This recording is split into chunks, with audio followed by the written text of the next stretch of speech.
before we start. I'm just going to welcome everyone and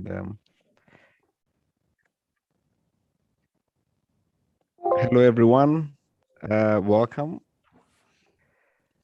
So we will start in about 5 minutes and give room for others to join. This is the October session of the Youth Adaptation Dialogue, which will focus on climate resilient cities in the month of October, which is also the urban month.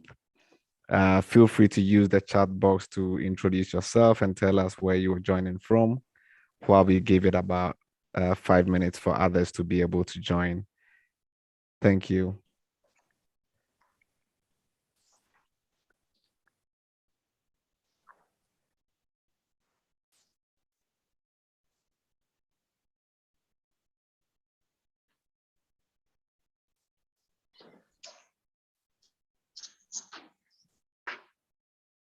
Great. So yeah, please feel free to use the chat box to sort of introduce yourself, where you're dialing in from.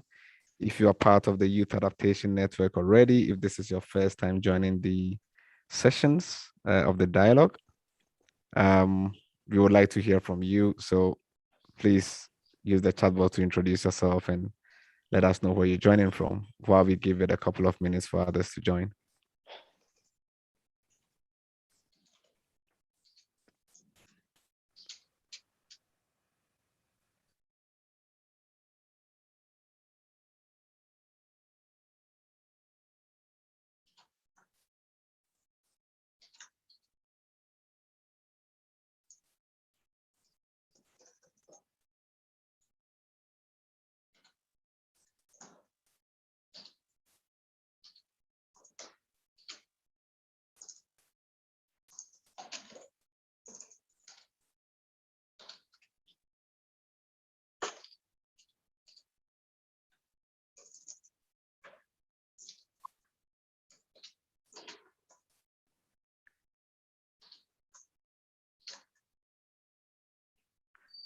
Great. So we have more people joining in. Just trying to get everyone in, and in a few minutes we can start. And while we wait, I don't see the chat box very active. So for those who are here and while we wait for others, please use the chat box to introduce yourself. Let us know where you're dialing in from. And also let us know if this is your first time joining the Adaptation Dialogues, or you've been part of the dialogue since we started in June this year. Great. So we have Manal from Morocco. We have Kathy. And we have Gordon, who has actually been on the dialogue as a speaker previously. Great to have you all here.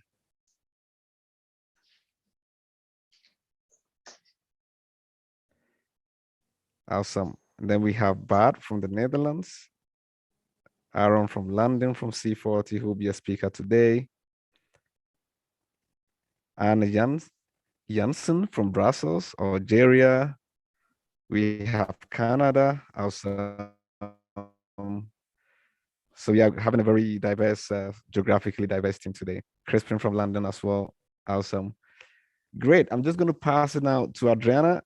We've given it 4 minutes. So we will start, and I'm sure that while we proceed, others will be joining in as well. And welcome everyone. Really happy to have all of you here. Looking forward to a very great session. Thanks. Adriana, please, over to you. Thank you very much, Josh. Good morning, good afternoon, and good evening, everyone. My name is Adriana Valenzuela. I am the Youth Leadership and Education Program Lead at the Global Center on Adaptation. And greetings from the floating office of the GCA here in Rotterdam, as you can see there in the background.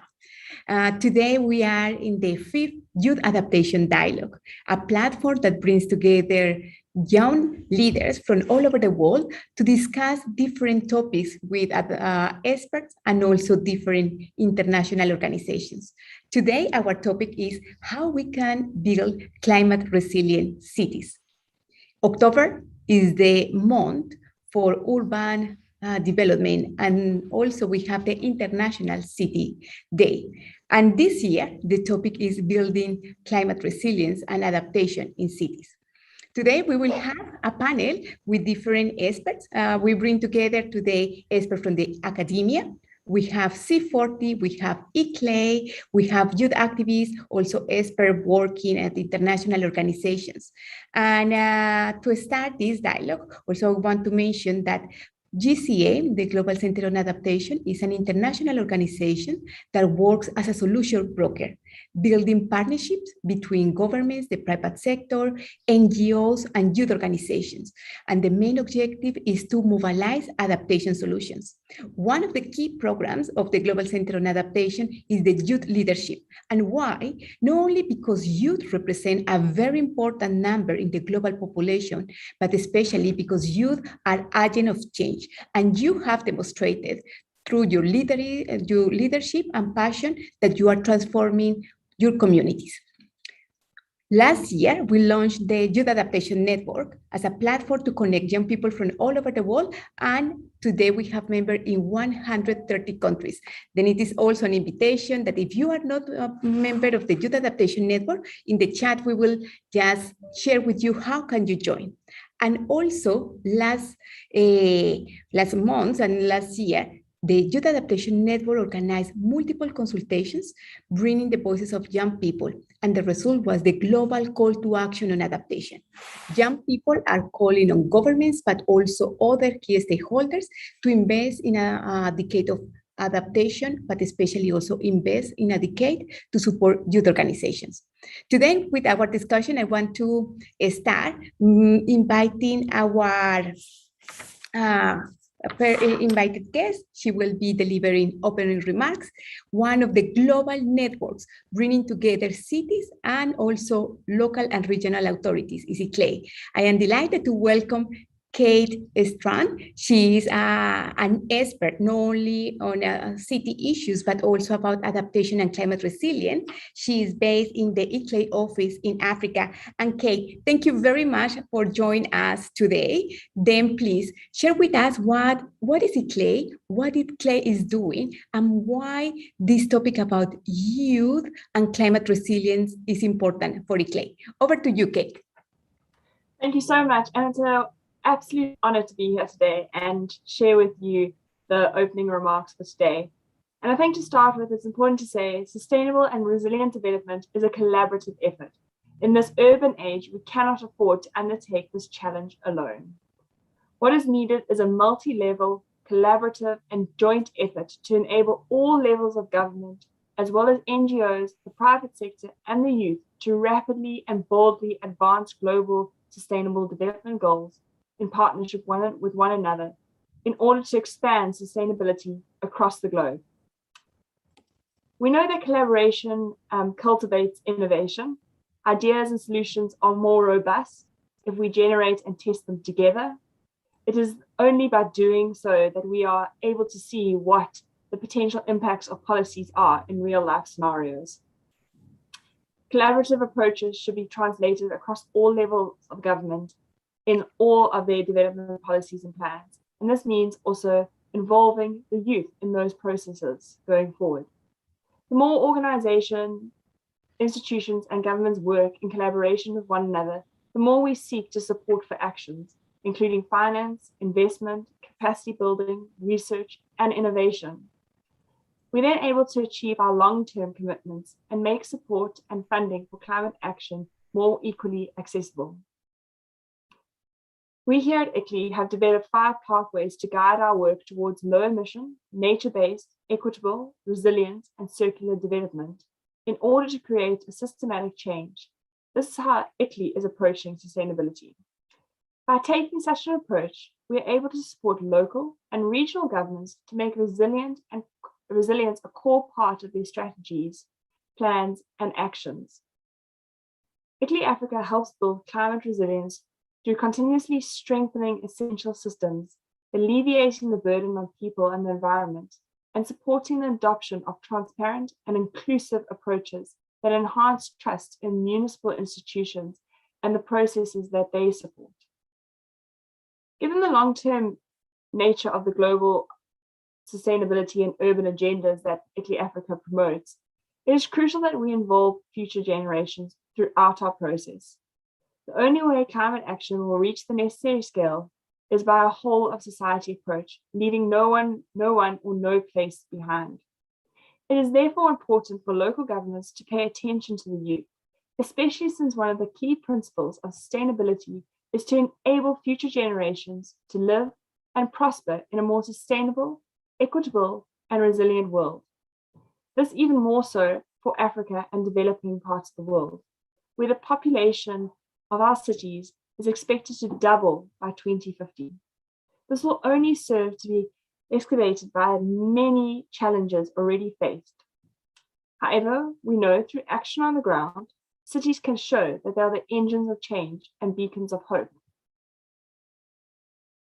To address multiple deprivations in the region, most vulnerable to climate change impacts, a paradigm shift is needed to focus on children and youth within urban areas as well.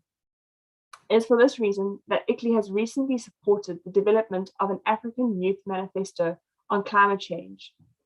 Through a consultative process with youth from a number of African cities in partnership with WWF South Africa and WWF Uganda, the African Climate Reality Project, and the Resilient 40. The manifesto is also supported by other youth-focused organizations. The aim of the manifesto is to encourage the participation of youth in the development of their cities' climate action plans and to facilitate their engagement with their cities on the progress towards the global 1.5 degree goal. In addition, and in support of this commitment to continually invest in youth, ICLEI Africa undertakes to interview young candidates in the City of Cape Town's Urban Sustainability Internship Program each year, with an aim of employing and upskilling them with the possibility of placements within the broader ICLEI community. ICLEI has always prioritized low carbon, resilient, and people-centered development. In line with ICLEI's overall goals of both the equitable and resilient pathways, we aim to capacitate local governments to weather the storm of uncertainty by preventing, anticipating, preparing for, and recovering from shocks and continuing prosperity. This is also why we have thrown our full weight behind the Race to Zero and the Race to Resilience initiatives, in seconding ICLEI staff to work directly with the Race to Resilience cities and regions across the world in order to promote this need for resilience at a local level and the need to enhance leadership within these cities. Cities Race to Resilience is the primary initiative for cities to join the Global Race to Resilience campaign, but also there are a number of other campaigns that a number of different organizations, youth groups, investors, universities can also join. And basically, I just want to end with is that our call for action is to leaders and all stakeholders across the region and across the globe to join in the Race to Resilience and pledge your actions in line with commitments to support the global fight against climate change and unite with one another. Thank you so much. Thank you very much for these remarks and also for the role that ICLEI is playing in mobilizing solutions and also creating this platform to exchange good practices and knowledge among cities and also youth. Then now we will move forward with this conversation. And I want to invite my colleague. He is leading the water and the urban program at the Global Center on Adaptation. His name is Youth Vergagen. Thank you very much, Youth, for joining us. We are talking today about climate resilient cities, and we have young people from all over the world all of them are joining us.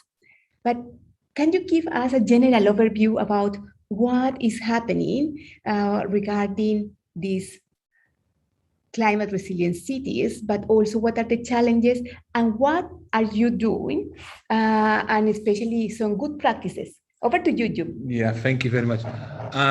First of all, I'm really delighted to be here, right? I mean, I have a 16-year-old at home who never gets tired of reminding me that that my generation, our generation, has basically left the earth in a much worse shape than he hoped for.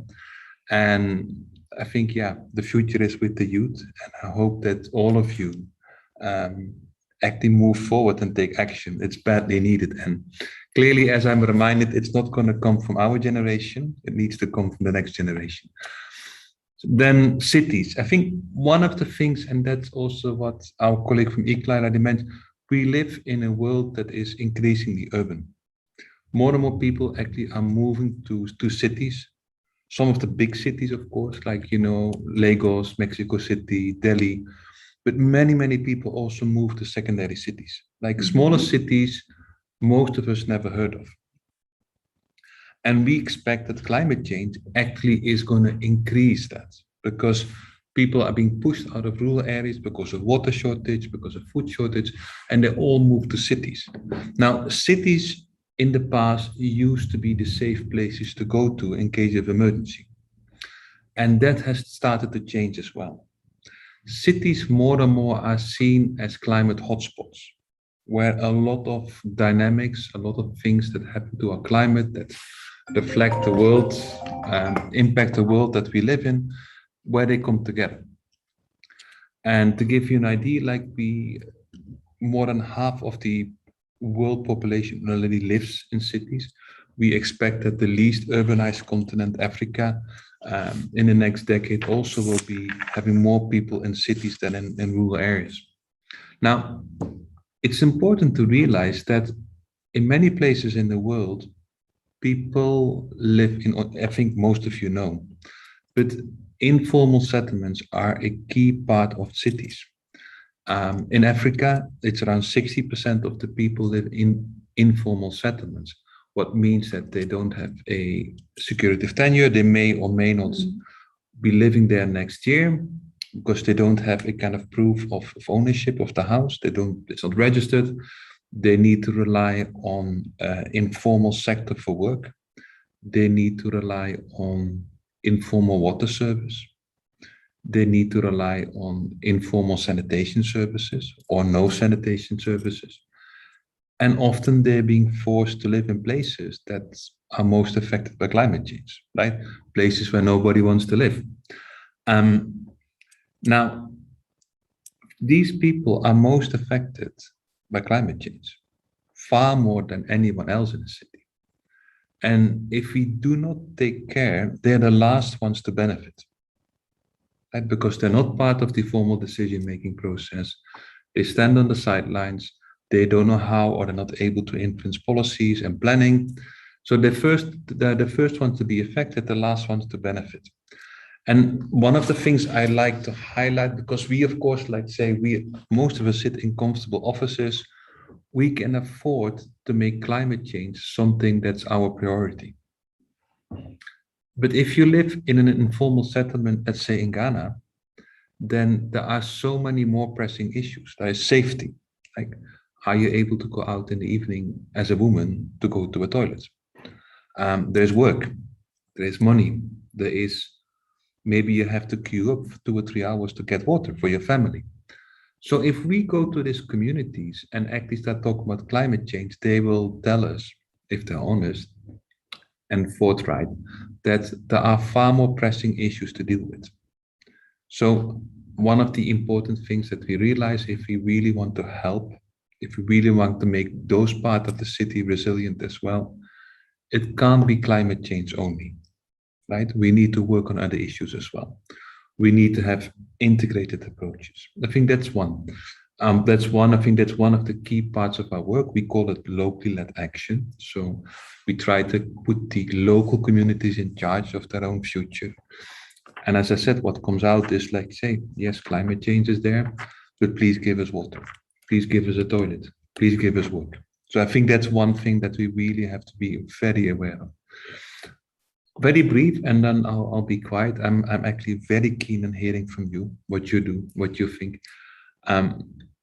What we do at GCA is basically work with cities to help them understand what climate change means for them. Because especially, as I mentioned, like the secondary cities, they don't have access to consultants, they don't have access to information.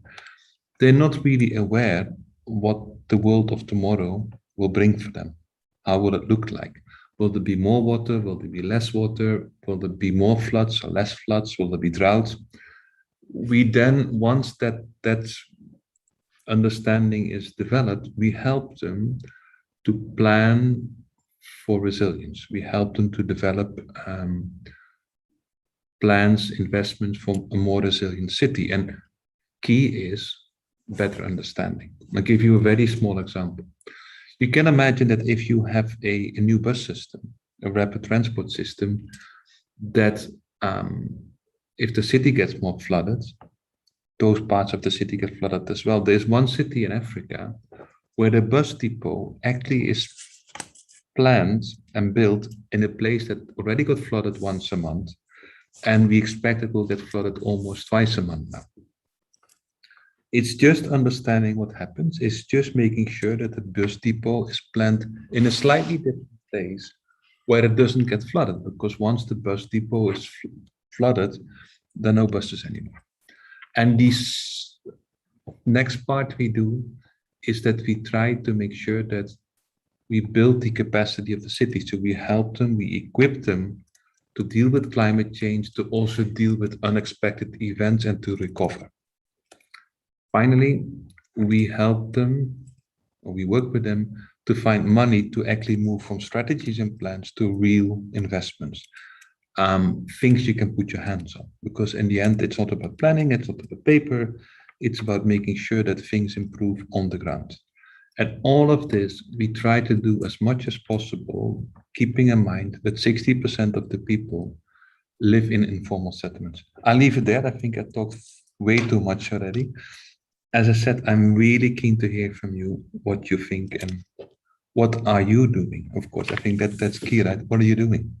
Excellent. Thank you very much, Joop. And then we will move forward.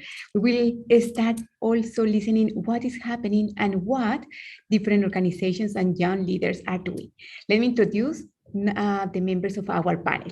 We have Aaron K. Lay. He's the head of the Youth and Civil Society Engagement at C40. He's based in London, and also he's leading one of the innovative programs that bring together young leaders and mayors to discuss and bring these new ideas about how to move the sustainability agenda forward. Also, we have Manav Kanav. He is from India, but currently he is based in Italy. He's a PhD student, and he has been working on research about sustainability issues, climate change, resilience, and cities. We have Beatriz Peggy. She is based in Brazil. She's a climate advocate and also social entrepreneur. She also founded an organization to bring innovation and solutions. And also we have Ishita Yada. She is working with the Jongo, the constituency of children and youth of the Climate Change Convention, and specifically in the group of cities. Then all of you have multiple experience. You have been working with different actors. One of the guiding questions that I have for you is, from your experience and perspective, how can young people influence the management and planning process to build climate resilient cities, and that these policies will be responsive to children, youth, girls, and boys? Then Aaron, from your experience, what do you think? Over to you, Aaron. Oh, thank you very much, and thank you very much for inviting me. I'm really, really pleased to be here, and I really appreciate the remarks from the previous two speakers who spoke a lot about why cities are important in this and why there needs to be this collaboration and this kind of coalition built across society to deliver inclusive climate action everywhere and kind of increase social, environmental and economic equity. So just very briefly, I work for C40. Many of you might not be familiar with C40, but it's a group of around 100 leading cities from across the globe who are taking action together on the climate crisis. One of the big things that we're focused on at the moment is how to deliver a global Green New Deal. So really, how do we deliver the action that's needed to address the climate crisis and also build kind of a fairer, more equitable society. So in terms of doing that, we recognise, as I said before, that we need to build a coalition, and that's where the Global Youth and Mayors Forum came from. I've shared a link in the chat box where you can find out a little bit more about that, but it just at the moment brings together around 14 young people from across the globe and a number of mayors to collaborate together. So one of the initiatives that this group has come up with is to develop a youth engagement playbook. And the idea for this is that we want to share with cities best practice and ideas of how they can better engage young people at a city level, because obviously, we can't build this big coalition if, that we need for global change and to pressure national leaders and international leaders if we're not collaborating on the ground in cities. So one kind of like big call from this guidance, which will be published in November, is focused around the importance of creating, where possible, things like youth climate councils or other things like that are meaningful youth engagement in cities. So that would definitely vary depending on the context and the resources of the city and what youth want. But we've got quite a lot of important kind of like key considerations, and this and all of these have been brought together in this playbook and informed by kind of 15 cities and youth from across the globe. So some of them are just like quite straightforward, but just to bring to your attention, we'll come back, I'm sure, in the discussion, but some of them are around kind of like the importance of making sure that cities allow young people to lead the way in terms of actually listening to them, in terms of what they want to see the youth engagement in the city look like. We've brought together some case studies of where this has worked well. We've also tried to reflect, give some practical examples for cities of what they can do to enable this. Other things that we've covered include things like the importance of being inclusive and equitable, and making sure that you break down barriers for marginalised youth in cities to participate. Other things that we've talked about are, the importance of understanding where young people are at the moment and addressing the issues of things like eco-anxiety, for example, and understanding that actually it's really stressful to be a youth climate activist at the moment. There's a lot happening in the world, many different kind of challenges and problems to address. So cities need to start from there, and as always be really empowering in the way that they engage with young people. And then I think something that was spoken about earlier, which is really important, is to make sure that youth are treated as really serious stakeholders and treated with the same kind of consideration that a city would engage, for example, big business or kind of like or labour unions in the city, properly engage, access to city officials, proper resources, etc., etc. So those are just some of the things that we've come up with in terms of how we think cities should approach this. And then on the flip side, very briefly, we've developed just some key pointers to help young people engage with cities as well, because we thought that would be a helpful part of the guidance. So we've got things in there and some really good practical examples and kind of like hopefully some good inspiring quotes, which is around the importance of young people being determined, being prepared, to make sure they tell their story, bring clear asks to the table, and make sure that young people are collaborating with other youth and civil society organisations so they've got the maximum kind of impact when they go into dialogue and discussion with cities. So this is going to be published in November. I'm definitely happy to take any more questions about C40's work and look forward to the discussion. And as I said, it will be available in November. And yeah, I'll leave it there for now. Thank you very much, Aaron. And we also thank you for bringing the news that these guidelines will be also launched in November. And one recommendation, creating youth climate councils, can also promote the participation of young people. Then let's move now to listen from Manab Khanna. Then Manab, you have been also working on research. From your perspective, how young people can influence the management and planning for climate resilient cities? Manab, over to you. Yeah, thank you for asking this question. So I would speak based on my experience, since I'm a researcher and trying, my PhD focuses on the relevance of circular economy, and like 13 out of 17 SDGs are implemented at the cities level. So I'm trying to understand through my research that what complexities that public policy actually during the implementation phase. And this is my research topic, so I would like to speak like what youth can do. And I was also part of a project that I'm speaking. I was part of a project in which we developed circular economy indicators and implemented in the Mediterranean cities. So as I was part of a project as a young researcher, so I recommended that for the stakeholder consultation, youth should be consulted at the policy level implementation phase, because they were like, when we were dealing with public entities, they were saying that, you know, sometimes youth don't have enough experience, sometimes you don't know what they are talking about. But I said it's not true, and I also like move it forward in a sense that youth actually get this voice in the Mediterranean Sea, and they speak as their what concerns they are facing.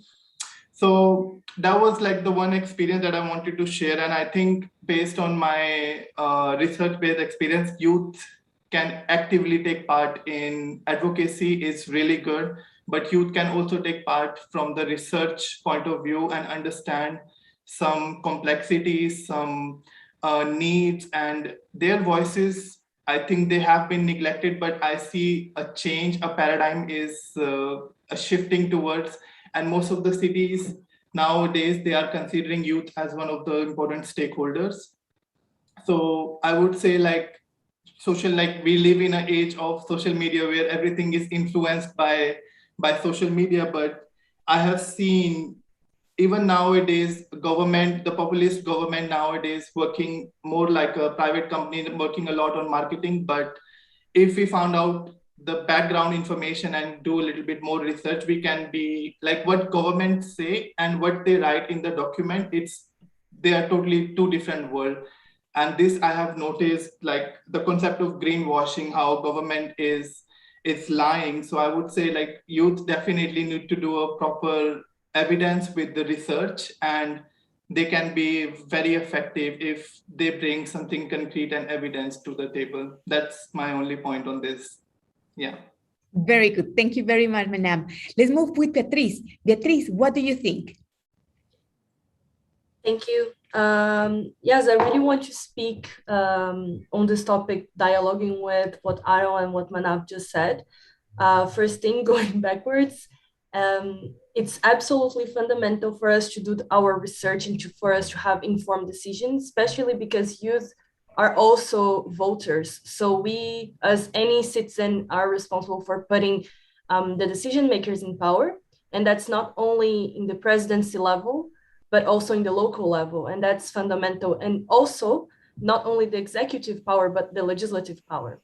And when we have a closer relationship with our decision makers, we already have a good bridge to really get influencing this public policy making and planning. And we can build a better governance structure in which everything is more integrated. And speaking of governance, I also think it's very important that we as young people start building our own networks. So participating in organizations, and especially youth-led organizations in our local level that also have this capillarity to influence policy in different cities at the same time. And this exchange between cities and cities networks such as ICLE and C40 is something very rich and meaningful, because we learn from different cities and we can bring something that's already working in another place as a good practice. So that's easier for decision makers to have this opening to establish formal consultation and other forums and councils for us to really participate in a meaningful manner. I think that's always important, that even if we are saying that we're youth, we're young people, we should be treated as professionals and young adults in many occasions. It's not only about kids and teenagers, of course, that's very important, but young people shouldn't be not taken seriously just because of our age. Many of us are researchers, are young professionals, and we do know what we're talking about. We may lack a little bit more experience, but that's something that we can easily get in the long run. So one thing that Aaron really said, and that really speaks very deeply to me, because I'm also collaborating with the Youth Climate Councils, especially in Ghana, with Gaio, and also in the next year, that's something I want to bring to Brazil as well, to establish this institutional mechanism for young people to participate throughout the process, not as an external actor, but collaborating with decision makers. And I believe that those councils they are not only a learning space, but a place for us to have our voices not only heard, but implemented, because we can talk and talk and talk. If that's not being implemented, I think it's very frustrating. It can be a waste of time for many young people to keep participating. And we should try to make those councils less consultative and more deliberative. So we can really make this not only a declaration or a position, but something that's taken into consideration and into making those policies. So that's what I wanted to share on this topic. I believe that our new generation is more and more aware of those topics. And there was a recent research from Global Shapers, that is a youth-led group connected to the Global Economic Forum, that mentioned that in Brazil in particular, 85% of young people are deciding to vote for climate. So it's something that's very relevant, and this can really shift the way that we're doing policy. Thank you. Thank you very much, Beatriz. Then we have these recommendations: institutional mechanisms like the Youth Climate Councils, the key role of research to build knowledge and solutions, also connecting people and making use of the mechanisms that we have, for instance, social media, and also really fostering youth participation as key stakeholders in the decision-making process. Ishita, from your perspective, you are working with Youngo and especially in the group of cities. What do you think, and from your experience, what recommendations do you have? Thank you so much. So you, like my previous speakers have mentioned, my fellow panelists have mentioned, youth involvement and leadership in SDG 11 efforts are vital to achieving a sustainable, resilient, and inclusive green recovery. Over the next decade, young people will directly influence the outcome of SDG 11 as a key driver for its successful implementation. And youth empowerment facilitates, like my previous panelist said, a paradigm for change by fostering innovation, advancing sustainable leadership, and also promoting equality. However, oftentimes young people are excluded from policy and decision-making processes despite active participation in their communities and strong commitment to advancing Agenda 2030. The topic that I would like to discuss today is youth entrepreneurship, because I feel like it isn't spoken about enough.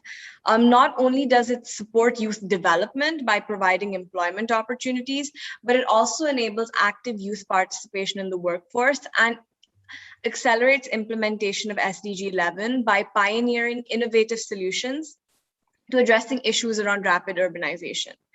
And currently, many governments are building, enabling youth-responsive, sustainable ecosystems for young entrepreneurs through the creation of strong business regulatory frameworks, entrepreneurial education, training opportunities, incubators, and other support networks. Young people should take full advantage of these resources, especially women and youth. Especially like women from impoverished background and traditionally marginalized groups, so they can create and scale innovative solutions for SDG 11. Because oftentimes young people are, rightly so, thought of as like a very creative, a very creative demographic. So we need to equip them with the skills so they can actually leverage this creativity and develop innovative solutions. But however, it's also important to acknowledge that these frameworks don't exist in developing nations, and these pathways aren't available for young people. In fact, here, young people face numerous barriers in terms of accessing quality education and training, finance, and securing meaningful employment opportunities, preventing them from leading, participating, and benefiting from SDG 11 efforts. Under such circumstances, young people should push for stronger goals and more inclusive policies. They should hold governments and stakeholders accountable for their commitments and should actively participate in the limited youth inclusion opportunities that they are given. More ambitious actions that they can take, I would suggest, would be starting their own advocacy projects, partaking in rallies and marches, if that's something that you're more into, or like starting your own organization to address issues faced by young people in cities. I think it's about finding what you enjoy, finding your passion, and seeing how that intersects with urban development and SDG 11 and just really pursuing that. Thank you very much, Ishita. As you said, follow your passion. Then let's move to the next question, and it's about the challenges. I would like to know from your experience, what are these challenges that you have identified, especially in your cities, but also how do you think these challenges can just be overcome, and how can we build this bridge between youth and decision makers? Then Aaron, what do you think? Yeah, so this is a very big question, because I think there are, there's different challenges, many different challenges in many different cities for many different reasons. I guess some of the, when we've been developing this guidance, a few things have, I guess, kind of stood out for me. I think one of the challenges is, I think at times, young people, I think young people really want to be treated with respect in all of these engagements with cities and decision makers, and kind of when that doesn't happen, that can be incredibly damaging. So cities need to be kind of like equipped with probably understand and be strongly encouraged to kind of really consider young people as absolutely kind of like really vital partners, and you take what they say really seriously. And I think building a bit on what Beatrice said around, it's not just about being consulted and then having your views then discarded. You actually want to see, well, I was consulted, I was asked about opinions, or a youth organisation was, and then that's actually acted on in a way. Like I think there's a lot of wariness from young people around their use for kind of photo opportunities by decision makers at different kind of government levels. So I think that's what we're trying to do with the guidance, is to try and say this is actually what best practice looks like. This is how you have an empowering dialogue with young people, and it's really important to kind of implement what you can that young people are calling for. So I think that's one kind of like broad thread of this. And then positively though, we have got some really good examples of where this is working well. So for example, in Los Angeles, they've recently launched the Mayor's Youth Council for Climate Action, which is already doing really great work around engaging more people in kind of climate action in the city. So there's definitely kind of hope in the situation. There's definitely some really good examples out there, but I think that's one thing that young people are just quite wary of. And you look at the examples of where young people have had interactions with kind of like particularly national level decision makers, and things have not went very well. They kind of just get brushed aside, and I think that's cities really. What we get from C40 members cities is that they really do want to make sure that they're empowering and working with young people in a really good way. So I think that's one of the challenges that I would mention. And the other one is maybe just making sure that everyone is included, because I think that's one of the important things to draw out. And for example, Auckland in New Zealand have worked really hard as a city to engage Indigenous youth in their climate action, because that is a group which are just often kind of underrepresented in engagements with decision makers, and they've made real special efforts to make sure that Indigenous youth and groups and organisations and representatives are brought into the conversation from the start, and not just kind of as an afterthought. So we've got a really good case study that will be published soon on that. So I think those are like two things that I would say are challenges, but also some ways in which they can be addressed as well, hopefully. Thank you very much, Aaron. And then Manab, over to you. What do you think about the challenges?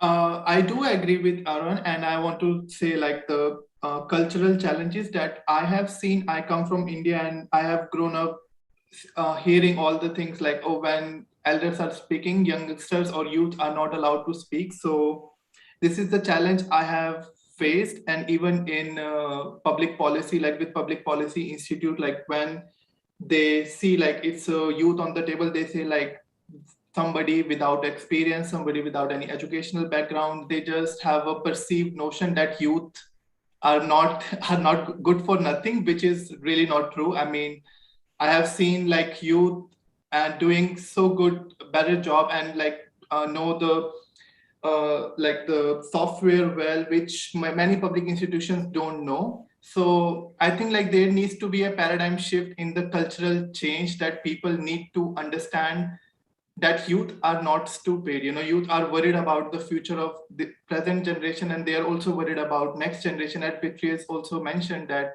most of the time you hear like youth have no idea what they are talking about, but it's not true. Like you look at Greta Thunberg, like she started a movement and it's a global movement, and now youth is inspired by her. So I think that the one thing we need to overcome this challenge is to speak with elders and uh, tell them that it's we hear a lot, and you need to listen us too. It's not the time that we're gonna hear all your speaking and all the things that you say, but we need to reply back, and we need to tell them that it's the time that you should also listen to us. That would be my recommendation, that we can overcome this challenge. Thank you, Manav. Intergenerational dialogue. Then, Beatriz, from your perspective, what are the challenges?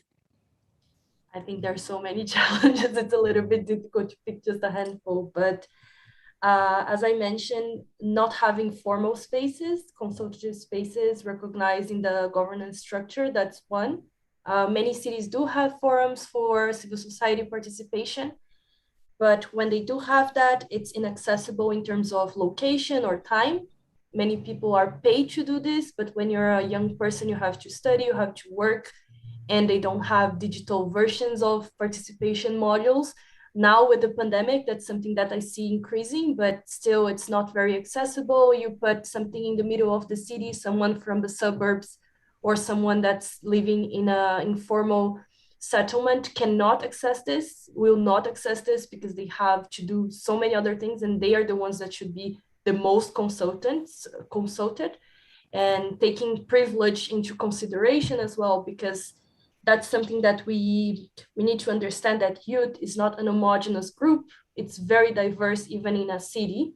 You have many different interests, many different groups. We have indigenous people, we have people of color, we have women and girls, we have people with disabilities, we have people with economic backgrounds that are very diverse, and this needs to be taken into consideration. So not only creating those spaces, but also taking the spaces to the people. So decentralizing this and trying to find solutions that fit the people, and not the other way around, people that fit those structures. Because if we keep doing that, we're not going to build resilience governance structures. We're just going to bring something that's just to say it exists. And still on diversity, youth is a different group, not only in terms of culture and economic, but in terms of age groups as well. So we need to have different strategies in terms of different age groups. How are you going to engage a child is different on how you're going to engage a teenager, or how you're going to engage a young adult. So all this is a huge challenge that I see, that's not only in terms of cities and in terms of resilience, but in terms of how we make policy. But it's something that I see many groups taking interest as well. I feel like solutions could be the support of organizations that are taken seriously by the governments. So the initiative of C40, for example, is something that I see that's really great, since governments already are part of those networks, and they will see an encouragement and good practices that will be a leap in terms of advancing this, not only trying and doing the trial and error phase until they find something that fits, and having a bottom-up approach as well. I think that we cannot just have one model that fits all. It's very important to understand this, that as even in the same country, we will have regional diversity as well. So having this consultative process and having young people in the center of the discussion, giving input on how they want this space to look like. And finally, I think in terms of bringing people that are the most marginalized, it's very relevant that we give financial support. We cannot just expect someone to participate in policy if they don't even have the resources to put food on their plates. So if you can give some sort of encouragement, and to really look in the personal development as well of who are we dealing with, looking at the people that we're dealing with, not only the group, because it's beautiful to say, oh, we have a youth program, we have a youth initiative.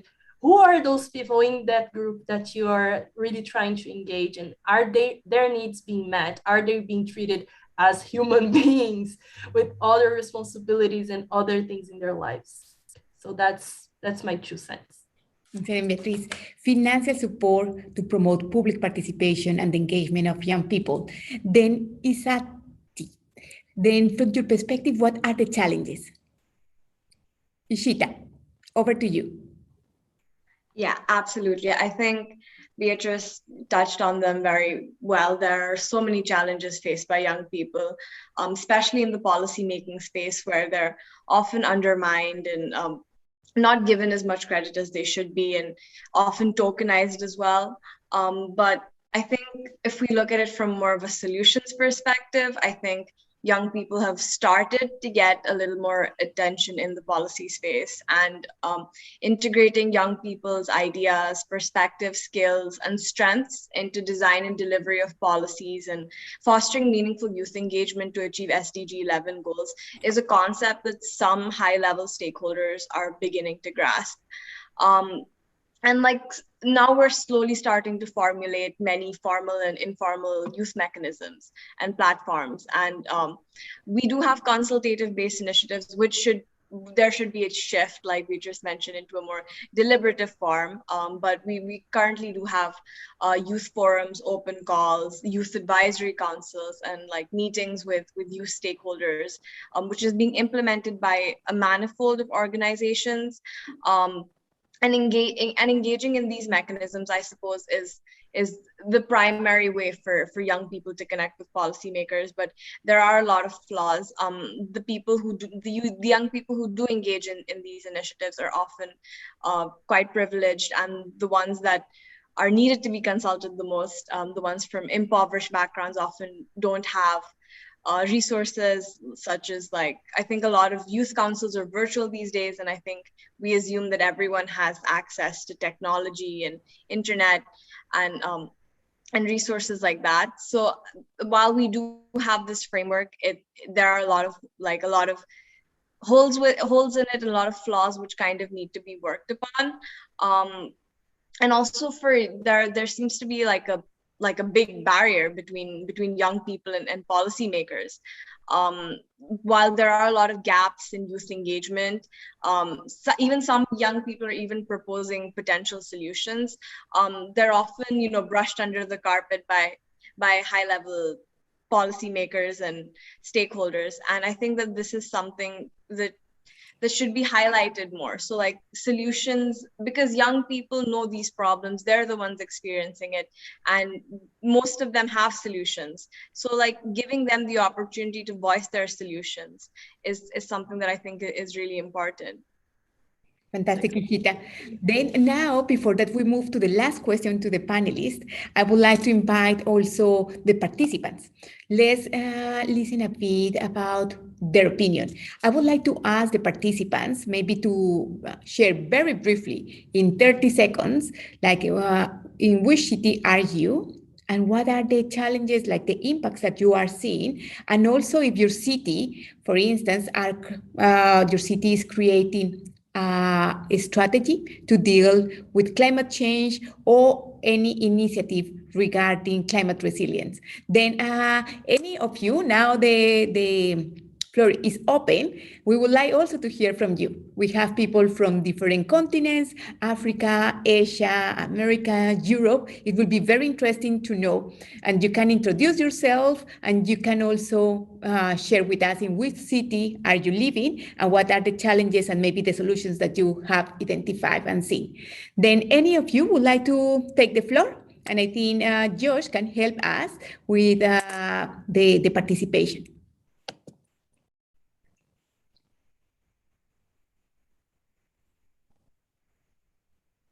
All right, everyone, really, I encourage you to raise your hand, or you can also unmute and just take the floor. And if not, welcome to text your question in the chat. I think I see one hand raised, so I'll take Batu. Yeah, Batu, the Yes. floor is yours. Hi, everyone. Sorry that my camera is off at the moment, but it was very, very nice to hear all of the panelists, share their concerns. And I myself am a climate adaptation consultant in the Netherlands. So you asked whether cities here are making a climate adaptation strategy, yes or no. And in the Netherlands, that is definitely the case. So the national policy is that municipalities have to be climate resistant, basically, before 2050. And that requires them to, first of all, map the impacts of climate change. So where do we see heat problems with regards to droughts or flood, or problems due to extreme rainfall?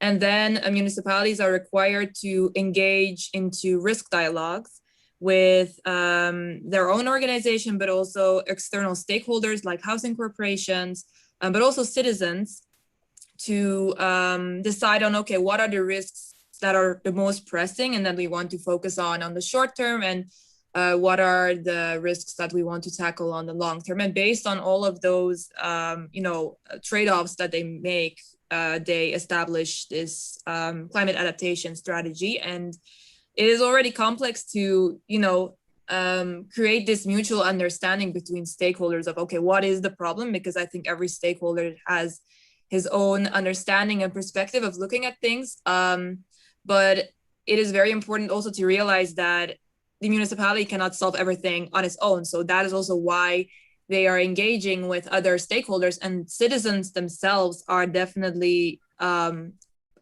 group of stakeholders. I think that the municipality is also considered to be a challenging one because, as some of you have already mentioned before, citizens are very diverse. Some of them who might engage with dialogues with the municipality might be that one group that's very green, very into climate action and sustainability. How do you engage, the other people and convince them of maybe why it would be good to have a greener garden, for example, to be able to create, more coolness in their house during the summer, or how to create water storage areas.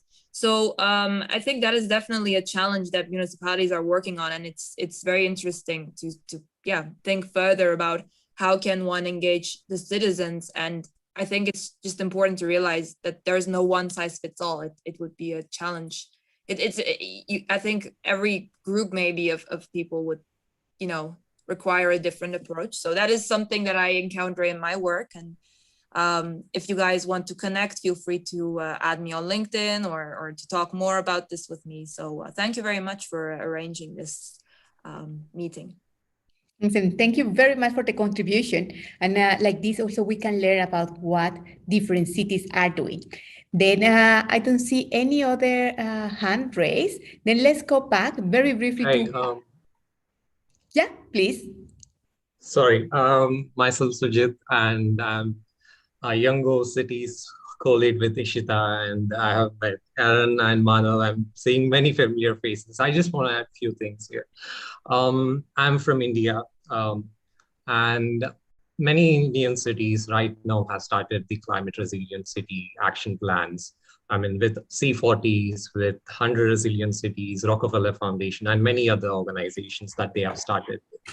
But one key focus it's totally a city-oriented approach unless and until the cities start realizing that these are key priorities and they need to think about these actions or the climate change. Unless and until that happens, that's the first step where the entire resilience building or the action plans kind of start. And it is being witnessed in all of the cities in India. Unfortunately, we are witnessing many events which were 100-year events, but right now, like 10-year, 50-year, the frequency has very rapidly increased of these events. So that is how the starting point is happening, but the youth integration is still very much missing. That I would definitely say. And I would like to add on one point where I've been into one other conference recently where it was a discussion with the Dallas resilience strategy action plan, that how they have been preparing it. And I've asked the same question, like whether they have included the youth in their resilience building action plan. And they've said that they're through the universities. So they saw universities as the entry point for their resilience action plan building. And they approached the universities in their cities and asked how they can they actually took volunteering help of the youth, and then they asked the citizen participation, and through that channel they went. And youth in that way have given their inputs and provided many great information as well. So that is one of the other aspects where you have the cities, all the municipalities have to identify those entry points, how they can involve the youth in all of these actions. Because in India, if I talk again, all the cities needs to prepare their master plans or the city action plans or development plans. So in those plans, there is a necessity to have a citizen engagement, and they need to have, it is a very huge part of the notification of these documents, because these are very standard statutory documents, and they have to have a citizen engagement as a part of it. And cities need to look through that lens, whether they can engage youth during these kinds of periods, and they can build resilience. And youth are very much active in India right now, and they have to use that strength so that they can build much more resilience. And youth are very strong part and backbone in India. I say that I will just leave it at that point. Yeah, thank you very much for this event. Excellent, thank you very much. And then now, being aware about the time, I want to get back to our panelists. Very briefly, I would like to ask you, what will be your recommendations for institutions who are responsible to build climate resilient cities, but also to engage youth? What will be your recommendation to leave no anyone behind? Then I think Aaron, he has already left, but then let's move forward with Manaf. Manaf, what will be your recommendation for the institutions? I think my only simple recommendation would be just to listen and try to understand, try to think from the youth perspective, and try to understand with not come out from their, like a comfort zone that they think just a cultural thing that public institutions in India, they think that they are the god, they cannot be wrong. So they have to come out from their comfort zone, and they need to include youth as one of the relevant stakeholder. That would be my only recommendation. And this is the time that they should listen to us and also learn something from us too, in nutshell. Listening and learning from each other. Then Beatriz. Thank you, Adriana. I think that the institutions have a challenge that's even beyond civil society engagement between the different secretariats inside of the same government. For example, the environment secretary and transportation and all that, they normally do not communicate. So communicating between the different sectors and integrating this into one governance structure would be my main recommendation. And then you can bring in civil society in a more meaningful way. Completely echo what Manaf just said as well, being open and listening. It's agreed. Intersectorial coordination and an integrated approach. Fantastic. Then over to you, Ishita. Yeah, I think just being mindful of the time, I'll keep this really short, but I think just meaningful youth engagement, this term is used so much, but it's just making sure that the demands and voices and needs of young people are at the foundation of all policies and all relevant mechanisms and spaces. And rather than just like an add-on or just having their remarks or them just endorsing some policy, they should actively be involved in design, development, implementation.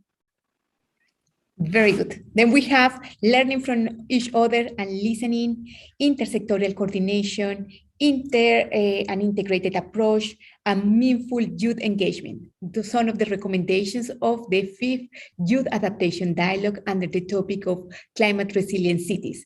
Thank you very much to all our speakers, to all the organizations that have joined today, and especially to all our participants. Also, thank you for your engagement in the chat, your questions, your recommendations, your ideas, to invite you all to be part of the Youth Adaptation Network. If you have not registered yet, in the chat, we are going to include the link how you can be part of the Youth Adaptation Network. Also, to remind you that every month we have the Youth Adaptation Dialogue. Next month, we'll be connected with the Climate Change Conference that is taking place in Glasgow. And we will announce the winners of a competition that the Global Center on Adaptation is leading to support youth entrepreneurs with capacity building, training, but also funding to implement adaptation solutions connected with also businesses. Also to mention that we are going to organize some consultations to identify learning needs, because we want to develop a toolkit to help young people to engage at the different levels, and especially to be trained to be trainers of other youth and local communities. Then I would like to invite you, everyone, to turn on your camera and to take a family photo for this dialogue. And here you can see in the chat, we have the link to be part of the Youth Adaptation Network. You will receive monthly a newsletter, but also you will know about different opportunities. And in December, we are going to have the Youth Dialogue that will close the year. Then we want to invite all the speakers and all the participants from the different Youth Dialogues that we have from June. Please save the date and join us. And now, please turn on your cameras. I think that more people now have turned on the camera, but there are still some that have not. Then I would like to invite you to turn on your camera, and then we take a family photo.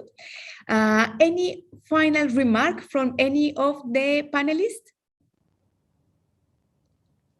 Very good. Then, hello, Adriana.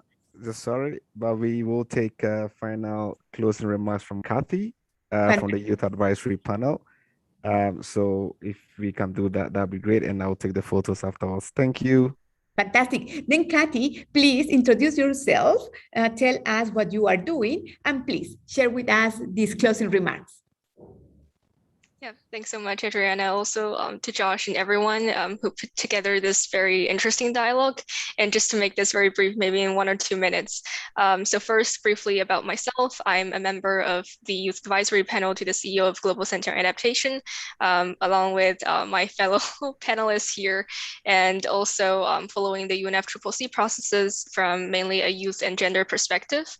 And I guess just to briefly summarize some really amazing points our panelists have mentioned, I guess first Kate from ICLEI highlighted the importance of cities and local governments in climate change agenda. And of course, indeed, youth is strongly linked to urban agenda. For example, Yango, which is the youth constituency of the UNFCCC, is collaborating with ICLEI in events, for example, the recent Daring Cities, as well as the African Youth Manifesto, like Kate mentioned.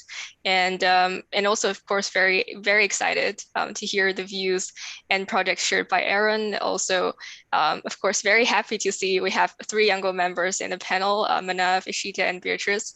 And of course, great points raised by Beatrice on the importance of engaging with legislators. Also, Ishita and Aaron also raised a point about civil society should collaborate and advocate more together, namely youth, women, indigenous peoples, and just like how these 3 constituencies of the UNFCCC is collaborating.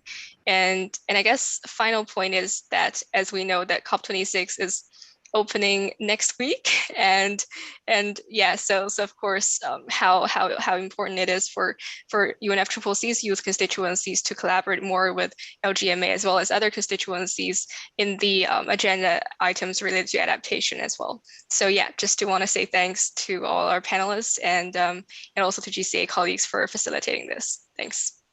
And yeah, let's take a picture. Thank you very much, Kathy, and thank you also for facilitating the engagement of many youth in the UNFCCC process. Then thank you to everyone, to all our speakers, to our panelists, to all of you. And one of the recommendations is that these dialogues provide opportunity to learn from each other, and it's also something that you can implement in your city, in your community. We are living in a climate emergency, and talking and working together is one of the best ways to advance the solutions. Then over to you, Josh, to guide us in the closing part and in the photo. Yeah, I mean, very simple. Thanks, everyone. And please turn your cameras on. And if you can smile for just a few seconds, that is enough. So cameras on, wear a big smile, and I'll do this very quickly. So I don't see some cameras on. Please try as much as possible if you can. Awesome. Great. Okay, 1, 2, 3. And then I will move to the second side of the screen. And yeah, okay, 1, 2, 3. Great. Thanks a lot and enjoy the rest of your day. And we look forward to having you in the next dialogue, which will be about our Youth Adaptation Solutions Challenge in Africa. Hopefully announcing the winners and talking about the next steps for the challenge, of course, and also providing support for entrepreneurs implementing youth-led adaptation solutions. Thank you. Bye, everyone. Bye-bye. Thanks a lot. Bye, everyone.